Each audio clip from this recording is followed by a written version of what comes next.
and welcome to another Clearwater Jazz Holiday Foundation's Young Lions Jazz Master Virtual Sessions. I'm your guest host today, Michael Kernodle.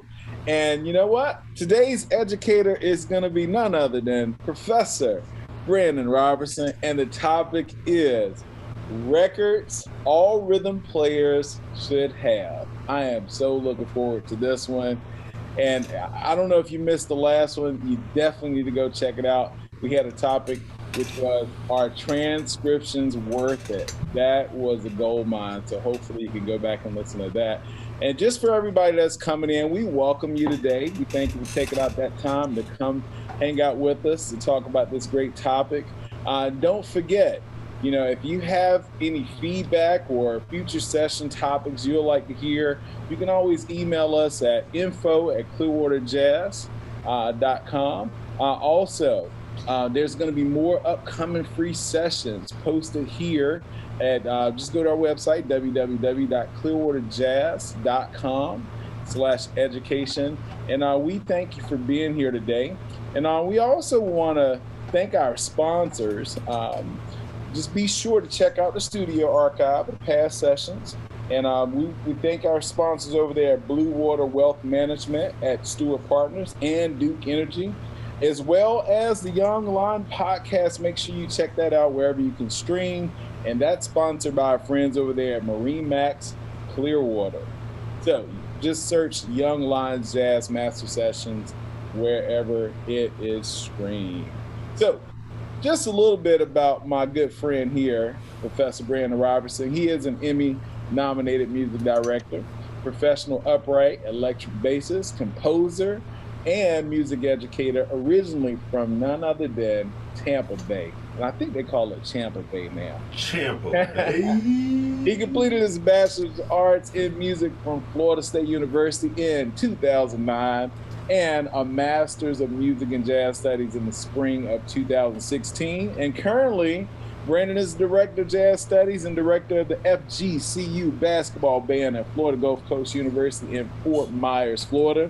In 2018, Brandon was nominated for an Emmy Award, Best Documentary for Educational Collegiate Programs featuring the FGCU Jazz Ensemble. Congratulations. As a prominent band leader, Brandon has taken his band on multiple national tours, headlining at some of the top jazz venues in the country.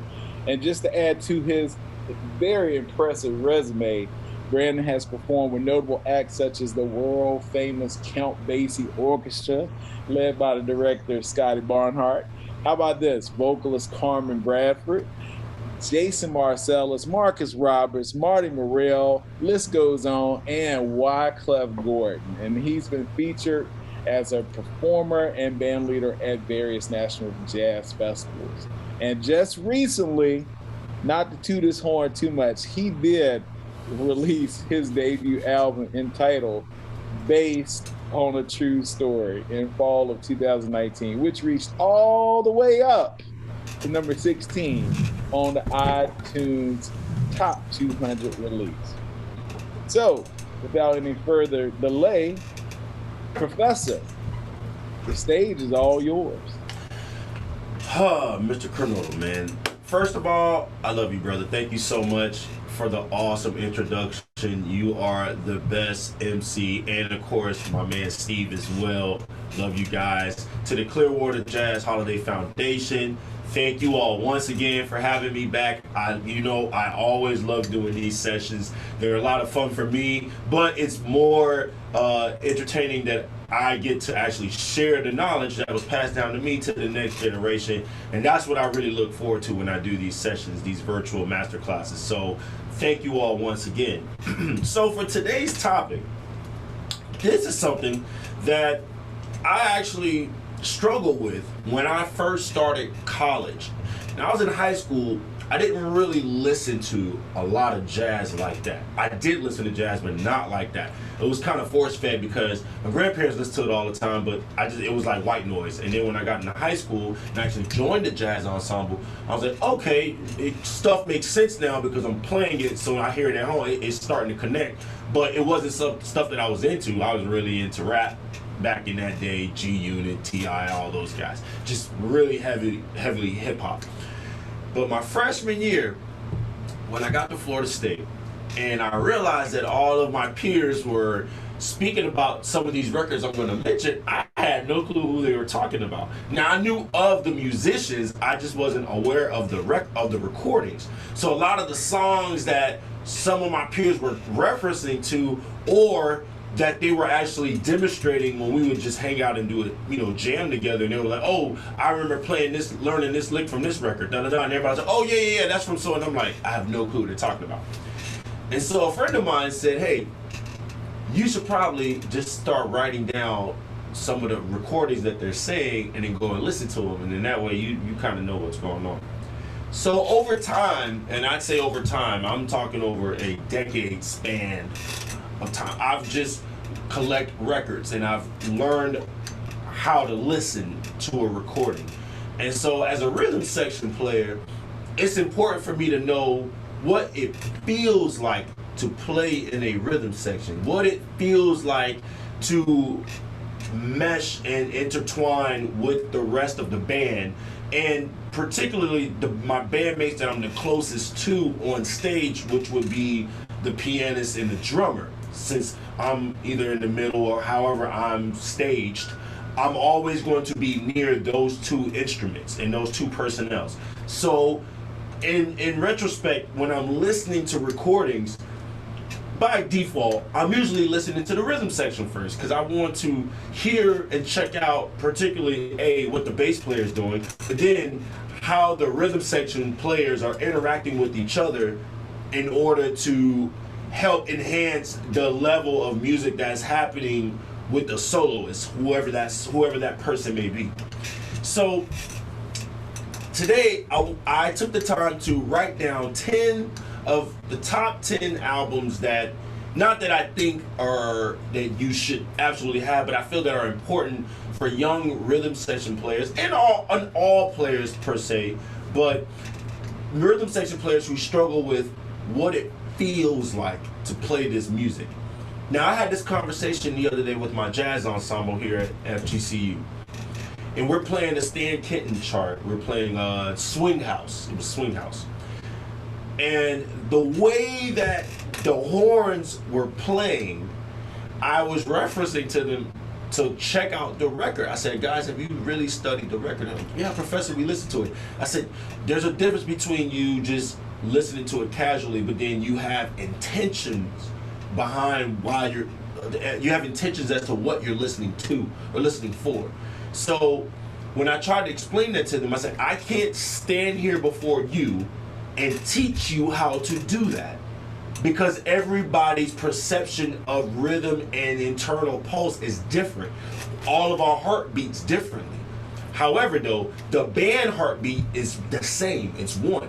And so if you understand how to sync that same methodical rhythmic perception into one entity, then when you're performing, it'll sound like one person playing this one large section versus individuals. So you have to listen to how the greats did that and listen to how their part individually fit into what was happening in the music.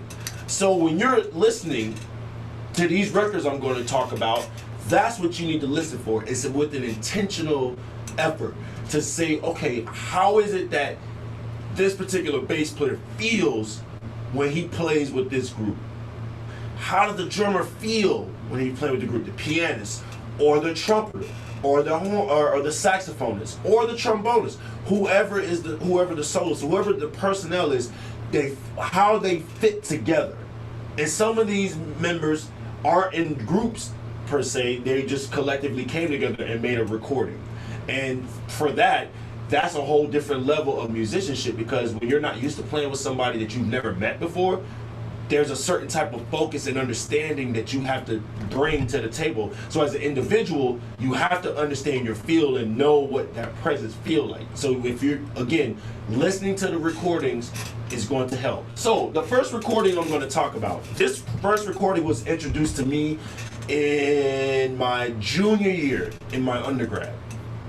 My bass professor, Rodney Jordan, said, how much of Duke Ellington have you listened to? I said, well, professor, I listen to a lot of Duke Ellington. You know, you had me listen to the big band stuff, and we've played a lot of his charts in big band. He said, well, how much of the small groups? I said, well, I wasn't aware that Duke had any small group records. You know, I've always known him for being a band leader.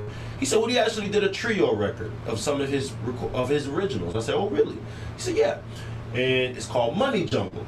I said, oh, well, that's an interesting title.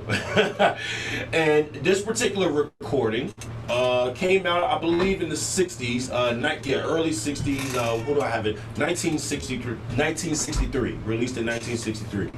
And at the time, a producer friend of his, Alan Douglas, came to him and said, Duke came to his friend and said, hey, man, I want to do this piano kind of bass record because I've only been doing big band recordings, you know. And his producer friend's like, oh, that's cool. He's like, actually, I just got signed to United Artists, and you know, I'm a A&R, and actually, there's a bass player on there. I think you really dig him. He's signed to there. His name is Charles Mingus. So Duke and Mingus actually worked together because Charles Mingus did at one point play in the Duke Ellington Orchestra. He got kicked out. I believe there was an altercation with him and one of the band members. I can't remember off the top of my head. It might have been Juan Tizar. I think it might have been Juan Tizar. Don't quote me on that, but I'm pretty sure it was. There was some altercation. He got fired. He got kicked out of the band. But in hindsight, that was then and this is now, and they decided to do it. But Mingus said the only way I would do this record is if you bring on drummer Max Roach. And at the time, there was an age difference because Duke was already older at this point, and I believe Max and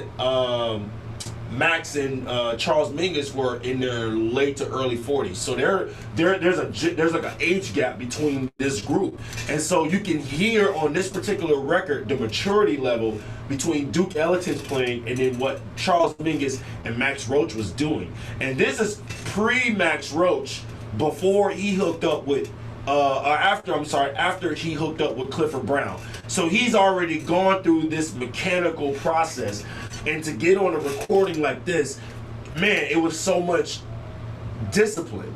And so this was why I listed this song, or this particular recording, as a top 10 record that all rhythm section players should check out. You should listen to how sophisticated Duke Ellington lays back very elegantly, not doing too much, but still showcasing the integrity and intensity that he can still present in his playing without having to do so much. And of course, Mingus holding down the low end. There's no way of that falling apart, and you can tell by his feel that Duke was very comfortable with leaving a lot of space because he knew that that type of bass player can hold it down. And the way that Max complemented with Mingus, because Mingus and Max Roach have also played together as well in the group, in bands, and so they have a relationship. And that's the kind of understanding that you need to listen for when you listen to a recording like that. Okay, so that's one of my that's number one. Number two. Now, this recording, also in the same year, in my junior year, it was introduced to me. And at this time, this record was presented to me by my former professor, Marcus Roberts, jazz pianist Marcus Roberts. And he asked me one day, and he asked the whole jazz, I guess the studio, we would call it, because it was all the jazz majors, in forum one day. He said, how many of you guys listen to The Loneliest Monk? Now, surprisingly, all the piano players, and then a few horn players, a few bass players, but not a lot of people. And at that time, I didn't even really try to check out Monk's music because I looked at Monk like John Coltrane. Like, everything I heard from Coltrane was way over my head. So I'm like, this is all white noise for me. I don't understand nothing he's playing. And that's how Monk was, because it was so dissonant, and how he would use these very like non-intervallic motions that would create this dissonant harmony that was not pleasing to the ear. And if you don't listen to, again, listen, you hear I keep saying that word, listen. If you don't listen enough, you're not going to understand why he played like that. So he said, I want you to check out this album, Brandon. It's called Monk Plays Ellington. Okay, or Monk Plays Duke. And this particular recording has Thelonious Monk, Oscar Pettiford, and Kenny Clark. Now, this particular recording changed my entire perception of rhythm section, like how rhythm section players play. I hadn't been introduced to Oscar Pettiford. I didn't really know too much about Oscar Pettiford. I didn't really know he was also one of our founding fathers of bebop on bass. And so after listening to that album, I started to go back and listen to stuff that Oscar Pettiford did, which then I found out, wow, he plays cello as well. So what came from that album was my interest and sparked in me finding out other avenues about these musicians that I wasn't aware of, and other music that these musicians participated in that I wasn't aware of as well. Oscar Pettiford played classical music. A lot of people don't know that. There's not too many recordings of him doing it, but he did. He did play gigs on cello. And he also used to sing. And a lot of people don't know that as well. And so I found out all this information from a lot of time reading liner notes. And so a lot of times when you listen to recordings or you're checking out records, you gotta listen to you gotta read the liner notes. And the liner notes, particularly in this recording, it was amazing how Monk was able to bring out the sophistication of Duke Ellington's music and still make it sound like Monk. And so that's why I think the title itself is very self-explanatory. When you listen to the record, it sounds like Monk. It just sounds like he's playing Duke Ellington's compositions, but it sounds like Monk. And the way that Kenny Clark compliments Monk said that Kenny Clark was one of his favorite drummers. I mean, he knew exactly how to fit in the right type of comping to complement his playing. And Oscar Pettiford, I mean, his dexterity up and down the bass was amazing. And for him to not get in the way of Monk, and you listen to the song like I Let a Song Out of My Heart, one of my favorite Ellington records, or songs. And just the way that Pettiford solos, the solo that he takes on it is so melodic, but it's so very diatonically, like you can follow it. And a lot of these albums that I'm mentioning, everyone, they're short albums. They're like 30 to 35 minutes long. They're not that long, because back then, you know, the recording process was you have to get in and out because you only had X amount of time in the studio. So you couldn't necessarily just sit there and waste time, right? So that album changed the way I viewed rhythm section players, how they play together, because that was a record that none of those guys had never really played together as a group, like the three of them. And so that was amazing to see them come together and make Duke Ellington's music come to life the way they presented it. This next recording, hands down, I'm going to tell you on record, one of my all-time top 3 favorite trios of all time, hands down. I will go blow to blow with anyone with this group, because this group taught me how to play in a rhythm section. They taught me how to play. Once I got to my senior year at FSU, in my undergrad years, Professor Jordan said, "Brandon, you're ready now. You've soaked in all of this earlier bebop stuff. You've soaked in all of the earlier big band stuff. You soaked up all of the 60s era, and now we in the 70s. You soaked all that up, and now I gotta put you on something that this is gonna define who you are as a bassist. Let's get you to some Ray Brown." Now, Ray Brown was a different type of bass player for me. He was the type of bass player that when I first heard him, it shocked me. It was like a culture shock. Like, I had no idea that anyone can play that melodic and have that much poignancy in their bass playing, and just with clarity. Like, it was like, whoa, I didn't know I could even play like this, right? So he introduced me to a record called We Get Requests. This record came out in the early 60s, and it was one of those recordings, I think it was a 2-day session where Oscar Peterson and Ed Thigpen, Ray Brown, they go into the studio and they record all of these standards, and they just do one take, boom. It's like a 2-day process, boom, just like that. Because when you listen to the album, the songs are about 1.5 minutes to maybe 2 minutes and 15 seconds long. maybe at most like 3 minutes. They're not that long, and you can tell that they literally went in there and they hit the tape, they played, and then that was it. They stuck with what they had.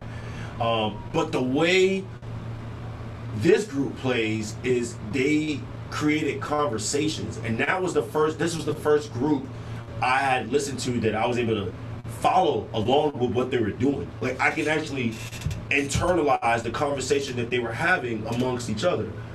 I had never heard that prior. Even the prior records that I mentioned, I couldn't hear that. I just heard a lot of just really sophisticated playing, but I couldn't hear the conversation that my professors were trying to get me to understand when they say, listen to the conversation. I'm like, I don't know what you mean by that. And so when I listened to the way they played Girl from Ipanema, first of all, they played it in D flat. So I didn't realize that was one of the original keys, and I learned it always in F. And so when I heard it in that key, I said, oh, this sounds completely different. This actually sounds a lot better. I like it in this key. And just the way that Ray Brown sets the song up, and he gives it that boom. I mean, just the way he fits the groove. Now I'm understanding, okay, the bass roll is how you set the tone. If you can figure out what that groove, that makes everything feels good. It makes everything feel good. And so when he comes in with top of the melody, boom. And that entire record is like that. The entire record is like that.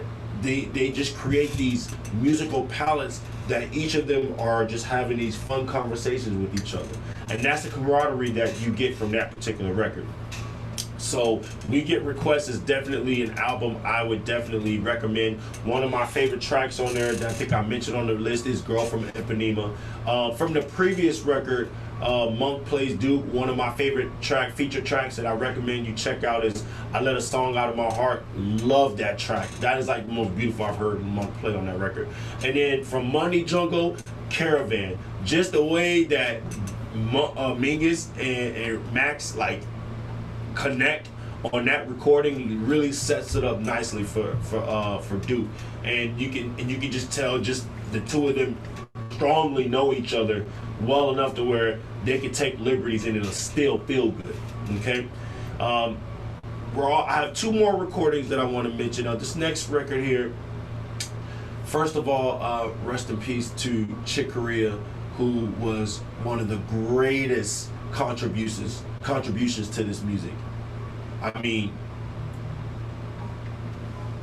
there's no words to compare with how he crossed over in so many different genres and transcended the music in different eras. And for him to stay relevant as long as he was currently, I mean, that just shows a test of what kind of musician he was and his purpose. And so this next recording was one of his second albums that he came out with in the earlier 60s, or I would say maybe close to mid 60s. And this is called Now He Sings, Now He Sobs. Now this record, when I first heard this album, this is when I started to understand sophistication within conversation in jazz. So we listen to albums that they teach you how to swing, right? They really drive in that 4/4. Ding, ding, ding, ding, ding. I mean, driving it to the forefront, right? You've always been taught, like, you gotta swing, lock it in, lock it in, lock it in. If it doesn't fit right in the pocket, it's not locked. So then, you listen to these albums that get your ear to train that. But this album doesn't necessarily do that. If you listen to Now He Sings, Now He Sings, Now He Sobs, it's not a straight ahead, straightforward, like ching ching ching ching record. It really opens your ear up to hear rhythm and meters in different elements. And the way Roy Haynes plays on this record, and Miroslav Vietol, I think I said his last name right. Might have messed up. Sorry about that, everyone. But the way the two of them complemented Chick Corea's, flow, the way he would flow, it felt like a soundtrack, a cinematic soundtrack when you listen to that record. And a lot of people remember Windows off that album, but that actually came out a little later, re-released when it was re-released in the 80s, I believe. But it wasn't on the original version of Now He Sings, Now He Sobs. But One of my favorite songs on there, which was what I learned my senior year, was Matrix. It's a blues that they wrote. Now, when I heard Matrix, I had to ask my teacher. I think I might have asked him like 50 million times, like, how is this a blues melody? Because I was so used to hearing, you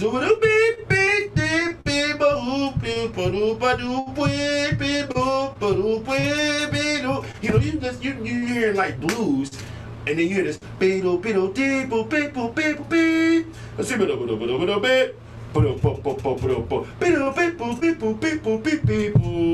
like, huh? And then you hear Roy Hayes, all you hear at the top of the rise, and I'm like, wow, this is interesting. And it's like a roller coaster. Like, you have no clue where he's going. Miroslav is, you know, he's playing all around the meter. I had never heard a group play like that. That really elevated my musical ears, and to understand, like, wow, okay, when you're playing in a group, if you know how to keep time, internal pulse within yourself, and you really are strong at that, you can be loose with how you are playing with everyone else in the band, but your time is still centered. And that was a lesson I had to learn years later. And when I say years later, this is how much later. About 3 weeks ago, I did a tribute concert, a Herbie Hancock, Chick Corea tribute concert. I had to go back and listen to Now He Sings, Now He Sobs. Even though I knew that record up and down, but that's what I heard when I last listened to it. And I said, man, it took me this long to figure that out, you know? But that comes with time when you really invest. And this is one of those records that I promise you, if you invest the time to just listen to the clarity and the sophistication of how they're able to keep their time centered but still play around it, that's a whole different type of playing, which now leads me to my final record that I want to mention. This particular recording is probably at the highest of it. Now, I wouldn't recommend you listening to this record first, because if you're someone that's never listened to jazz a lot, it'll go right over your head. But it is a record that I think all players, not just rhythm section players, but all players should listen to, because it trains you how to really emotionally and focus in what's going on musically. And I'm talking about John Coltrane's A Love Supreme. That recording, hands down, is by far one of my all-time favorite records. It's one of the recordings that every time I listen to it, I still cry, and I'm not ashamed to say that. I cry when I listen to the album, because even in 2021, with all the different things that we've faced here in America currently, if you play the Love Supreme right now, it'll still feel the same as when he recorded it in 1964. It'll still feel the exact same way. And so I really appreciate Coltrane's being voracious with his emotions and the way he really put everything he was going through into the music, and he treated it as such. He treated it as art, and he left it as that. And that's what the final product that you receive. So you listen to Acknowledgement, you listen to Pursuance or Psalms, or my favorite track on there that I recommend is Resolution. I mean, Resolution is just this repeated kind of little short rhythmic melodic motif, but the intensity that he puts behind it, the band is like right there with him. That's a whole nother level of maturity and understanding your purpose of when you're playing in a group, how much you can bring. This is how much you can bring. This is how much energy and passion and emotion that you can bring, and people can feel that without you having to say words. And that's what I've learned from listening to a record like A Love Supreme. So that's a recording that I would recommend that everybody listen to, because that recording really will make you understand, like, okay, when you are going for it, you need to put it all in. You can't hold it back. You have to always go for it. You can't sit there and say, well, I'm gonna try to do this. No, you gotta give it your all, you know? So those are my top 5 records. I did provide a PDF there will be a PDF provided online with the top 10 albums, and there are also a bonus albums, plural, that I mentioned on there that every single young jazz musician should check out. I know you probably have all heard these records. You probably have heard everyone the older folks say, oh, you gotta listen to these records. And it's true. I promise you, these recordings will get you set. All right? So, I think that concludes what I have for today. If there's any questions, let's go. Wow, that was awesome. You know, when I heard different favorites you have, you know, you kind of took us on a journey with that. I mean, even going back to telling, when was it important for you to understand the importance of listening? And my story is kind of like you. It's like you heard other musicians talking about recordings, and you mentioned the word liner notes. There was always that conversation of, well, who's on that album? And then, you know, they used to just shout off, hey, you got to look at the liner notes. Did you notice this, and that? If you're not a listener and you don't pay attention to that, you just felt like really out of the conversation. Like, what am I listening? Exactly. So how important is it, you know, would you say, for us to dig back into those liner notes and know who's on the recording? I mean, I know we know what it sounds like, but how important is that to know, okay, who was on bass? Or who was on that trumpet part right there? I mean, why is that important for a young listener or a seasoned listener? Well, I think it's important because, A, it's history. And I'm really big on history. You know, when I teach a music appreciation class, and you know, I tell my students all the time, in order for you to understand the music of 2021, we need to go back to 1921 or 1721 or maybe 1221. We need to go all the way back and see how we got here.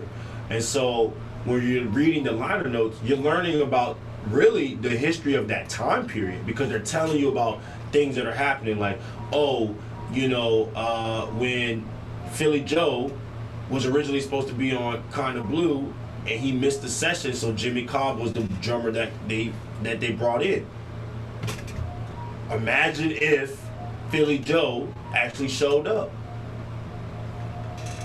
Would it sound the way it sounds now?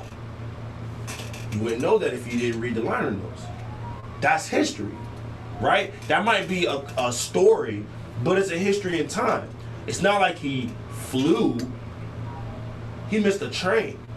They didn't have that kind of luxury back then, right? You got to think. This record came out in 1959. You know, what was happening during that time period? The Civil Rights Movement. We just started the war in Vietnam. I mean, it was so much. That's what I mean. Like, why it's important to know the players and all that, because these people was going through that.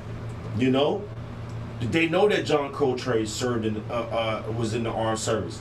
Did they know some of these musicians were Navy men or Tuskegee men? Did they know that? No.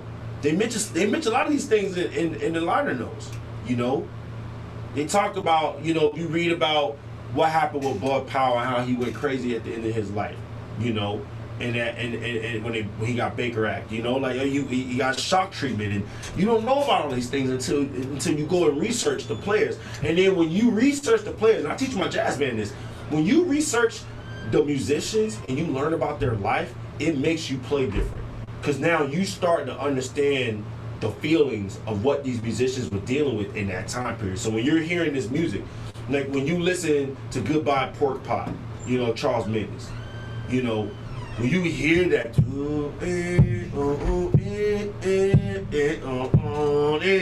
I mean, there's feeling, there's a reason behind that. So when you read the liner notes and you understand the purpose, you know, when he wrote the song about the governor of Arkansas who locked the doors of the chains, wouldn't let the little girls in to the school.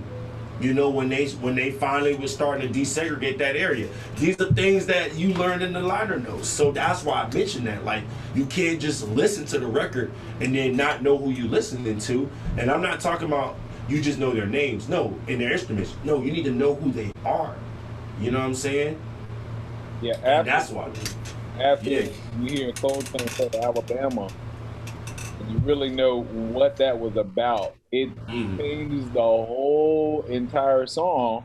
And you mentioned also Love Supreme. You know, I love that as well. It's like, that's one you could just press play and go, even from the intro. Nothing that sounds like that. And it makes you wonder, like, where did he have to go as a musician to find that place to record something like that?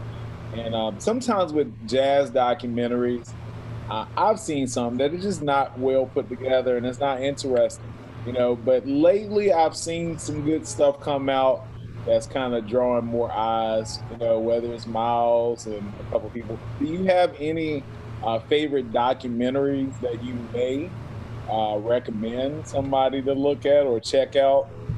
I like what the BBC's been putting out, the Jazz in America series that Kristen McBride is host. I seen one that Jeff Tain Watts had hosted one time. They just been showing little clips that I've seen on Instagram on their page, but on YouTube they have it. There's this other app called Quest. I think it's Quest app, and it's all these archives of these jazz concerts, like from the 40s, 50s, 60s, and I think into the mid 70s. That's where it stopped. But it's like never before, like rare jazz concerts. Like I saw this one of Monk in Denmark, and it was like 15-minute concert. Like he wasn't even supposed to do that show. He just randomly took it there and just did it. You know, no one's never really seen it. So that's something that I discovered that I actually found on social media.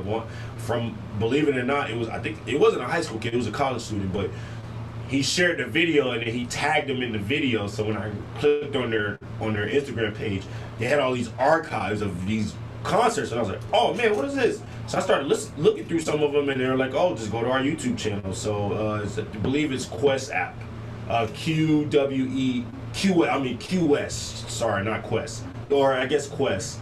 QWEST is how it's spelled. That's one, and then I like the Lee Morgan documentary. I did enjoy that one that came out. I had heard that there was supposed to be a Billy Strayhorn one, but I don't know if that ever happened or not. You Chasing Train. Yeah, or Chasing the Train. I have not actually. Surprisingly, I have not had a chance to look at it yet. You really want to see that one as well. I have not. And the latest Miles. Yeah, I did see that one. We did a the latest one that PBS had put out. Because we have an affiliation with NPR at our school, we did a Miles like filming. We showed it here at our school in our music recital hall. We had this big projector, and then I had my combo play a lot of Miles music from that documentary, and then they showed it afterwards. So yeah, definitely the newer Miles one had a lot more in depth, I should say. Yes.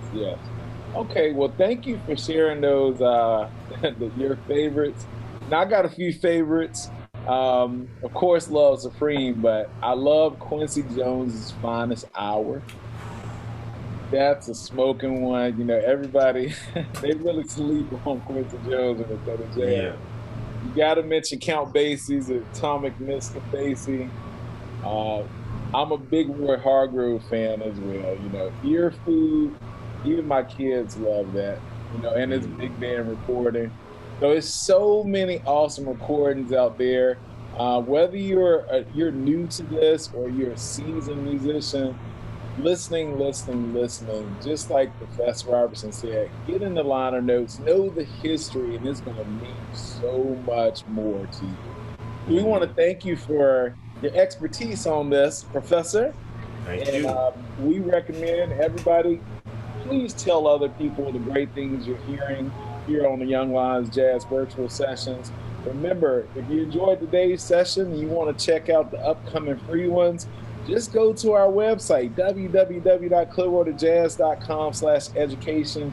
If you have any topics you want to talk about, you want to hear Professor Robertson talk about something else or play the bass or, you know, share how he has an awesome haircut, you can also email us out here at info@clearwaterjazz.com. We really appreciate your time, and we're looking forward to seeing you at the next one. Take care. Have a great day, everybody. All right, guys.